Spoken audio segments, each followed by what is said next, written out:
8 ஆகிய 5 வகையான எண்களுள் ஒன்று ஏதோ வேறு வகையில் ஏதோ ஒரு வகையில் வித்தியாசமானது. அதனை தெரிவு செய்க. இப்ப தந்திருக்கு 5 இலக்கங்கள் தந்திருக்கிறான். ஒன்று வேறுபட்டிருக்கிறான், வித்தியாசம் ஒன்று வேறுபட்டிருக்கு. அதனை தெரிவு செய்யலாம்.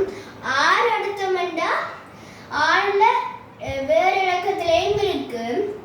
8 அடுத்தமெண்டா 8லயும் வேறு இலக்கத்தையும் இருக்கு.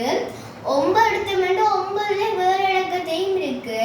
1 அடுத்தமெண்டா வேறு இலக்கத்திலையும் இருக்கு. ஆனா பூஜ்ஜியத்துல எடுத்தா வேறு இலக்கத்துல இல்ல. இப்ப வேறு இலக்கத்துல இல்ல. இதுக்கான 808